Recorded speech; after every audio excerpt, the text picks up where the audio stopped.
നമസ്കാരം. പുതിയൊരു വീഡിയോയിലേക്ക് സ്വാഗതം. ഇന്നത്തെ വീഡിയോയിലൂടെ ഞാൻ നിങ്ങളുമായി സംസാരിക്കാൻ ഉദ്ദേശിക്കുന്നത് ഒരു രാഷ്ട്രീയ വീഡിയോ തന്നെയാണ്. രാഷ്ട്രീയ തെരഞ്ഞെടുപ്പിൻ്റെ ഒരു അവലോകനമാണ്. നെയ്യാറ്റിൻകരയിൽ ആര് എന്നുള്ള വിഷയമാണ് ഞാൻ നിങ്ങളുമായി പങ്കുവയ്ക്കാനും സംസാരിക്കാനും ഉദ്ദേശിക്കുന്നത്. തീർച്ചയായും നിങ്ങളുടെ അഭിപ്രായങ്ങൾ കമൻറ്റ് ചെയ്യണമെന്നും ഇഷ്ടമായ ലൈക്ക് ചെയ്യണമെന്നും അതുപോലെ തന്നെ വീഡിയോ മുഴുവനായി കാണണമെന്നും അപേക്ഷിക്കുവാണ്.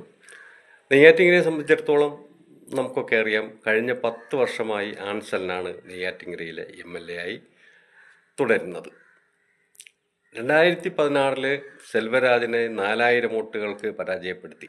അത് കഴിഞ്ഞ് നടന്ന 2021 തെരഞ്ഞെടുപ്പിൽ സെൽവരാജിനെ തന്നെ 14,000 വോട്ടുകൾക്കാണ് പരാജയപ്പെടുത്തി ആൻസലൻ വീണ്ടും തൻ്റെ വിജയമുറപ്പിച്ചത്.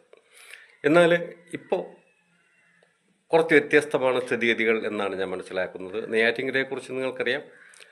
നെയ്യാറ്റിൻകര മുനിസിപ്പാലിറ്റി, അതേപോലെ തന്നെ പഞ്ചായത്തുകളായ അതിയന്നൂർ, ചെങ്കൽ, കാരോട്, കുളത്തൂർ, തിരുവറം ഒക്കെ കൂടെ ചേർന്നതാണ് നെയ്യാറ്റിൻകര നിയോജകമണ്ഡലം. കൂടുതലും UDF ജയിപ്പിച്ചതാണ്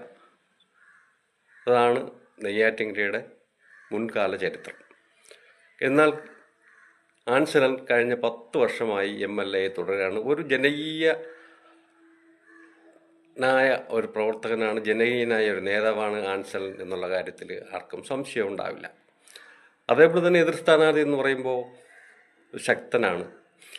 ശക്തൻ മത്സരിക്കുന്നു. ശക്തനും അതിശക്തനായ രാഷ്ട്രീയ നേതാവ് തന്നെ, അതുപോലെ തന്നെ BJP നേതാവ് ചെങ്കൽ രാജശേഖരനും അവിടെ BJPയുടെ സ്ഥാനാർത്ഥിയായിട്ട് മത്സരിക്കുകയാണ്. നിലവിലുള്ള സ്ഥിതി അനുസരിച്ച് വിളവങ്കോട്, തമിഴ്നാട്ടിൽ വിളവങ്കോടിൽ പ്രവീണിനെ സ്ഥാനാർത്ഥിയാക്കിയതോടുകൂടി തിരുവനന്തപുരം ജില്ലയിൽ അതിശക്തമായ CSI UDF അനുകൂലമായി വോട്ട് ചെയ്യുകയാണെങ്കിൽ അത് തീർച്ചയായും ആൻസലിന് ഒരു വലിയ വെല്ലുവിളി തന്നെ ആയിരിക്കും എന്ന കാര്യത്തിൽ സംശയമില്ല. 2 വട്ടം ജയിച്ച ആൻസലൻ MLA മാത്രമായിരുന്നിട്ടുള്ളെങ്കിലും എതിർക്കുന്ന ശക്തനാവട്ടെ നിയമസഭാംഗമായി വിവിധ മണ്ഡലങ്ങളെ പ്രതിനിധീകരിച്ചിട്ടുണ്ട്. 1982 കോവളത്തും 2001 2006 നേമത്തും അതേപോലെ 2011 കാട്ടാക്കടയിൽ നിന്നും ഒക്കെ ജയിച്ച് MLA ആവുകയും സ്പീക്കറാവുകയും അതേപോലെ തന്നെ ഗതാഗത മന്ത്രിയാവുകയും ഒക്കെ ചെയ്തിട്ടുള്ള ആളാണ് നമ്മുടെ ശക്തനെ സംബന്ധിച്ചിടത്തോളം പരാജയം വളരെയൊന്നും അറിഞ്ഞിട്ടില്ലാത്തൊരു നേതാവാണ് ശക്തൻ. പരാജയപ്പെട്ടത് 2016 IB സതീഷിനോട് കാട്ടാക്കടയിലാണ്. കാട്ടാക്കടയിൽ തന്നെ 2011 ജയിക്കുകയും 2016 കാട്ടാക്കടയിൽ സതീഷിനോട് തോക്കുകയും ചെയ്തു. അതിനുശേഷം ഇപ്പോൾ നെയ്യാറ്റിൻകരയിലാണ്. നെയ്യാറ്റിൻകരയിൽ ആദ്യമായിട്ടാണ് മത്സരിക്കുന്നതാണ് എൻ്റെ വിശ്വാസം. ശരിയാണെങ്കിൽ ആദ്യമായിട്ടാണ് നെയ്യാറ്റിൻകരയിൽ നിന്നും ജനവിധി തേടുന്നത്. പരാജയപ്പെട്ട അധികമൊന്നും പരിചയമില്ലാത്ത ആളാണ് ശക്തൻ എന്നതുകൊണ്ട് തന്നെ അവിടുത്തെ മത്സരം അതിശക്തമാവും എന്നുള്ള കാര്യത്തിൽ തർക്കം വേണ്ട. തീർച്ചയായും അതിശക്തമായൊരു പോരാട്ടം തന്നെയാണ് ഇപ്പോൾ നെയ്യാറ്റിൻകരയിൽ നടന്നുകൊണ്ടിരിക്കുന്നത്. നെയ്യാറ്റിൻകര മണ്ഡലത്തിൽ നിന്നും ആര് വിജയിക്കും എന്നത് നിങ്ങൾക്ക് അഭിപ്രായമുണ്ടാവും. നിങ്ങളുടെ അഭിപ്രായം കമൻറ്റുകളായി രേഖപ്പെടുത്തണം എന്നുള്ള അപേക്ഷയാണ് എനിക്കുള്ളത്. നെയ്യാറ്റിൻകരയിൽ ആര് വിജയിച്ചാലും വലിയ ഭൂരിപക്ഷം ഉണ്ടാവാൻ സാധ്യതയില്ല എന്നതാണ് ഞാൻ നിരീക്ഷിക്കുന്നത്. എന്തായാലും ആൻസലിന് ശക്തമായ വെല്ലുവിളി ഉയർത്തുവാൻ ശക്തനെ കൊണ്ട് ആയിട്ടുണ്ട് എന്ന് തന്നെയാണ് കരുതുന്നത്.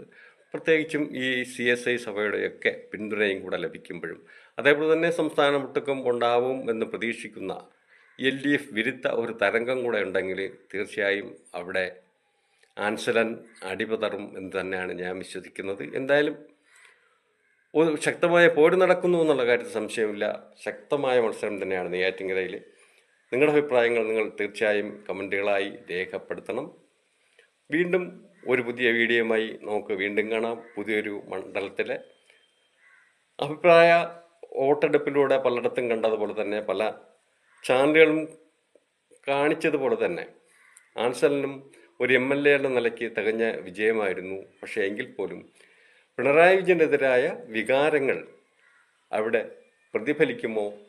പ്രതിഫലിച്ചാൽ അതും തീർച്ചയായും ആൻസലിൻ്റെ പരാജയത്തിന് കാരണമാകും. അങ്ങനെ പരാജയപ്പെടാനുള്ള കാരണങ്ങൾ ഒന്നിലധികം ആൻസലിന് വെല്ലുവിളിയായി നിലനിൽക്കുന്നത് കൊണ്ട് തന്നെ എന്തായാലും നമുക്ക് വോട്ടെണ്ണി കഴിഞ്ഞാലേ ഫലം അറിയാൻ കഴിയൂ.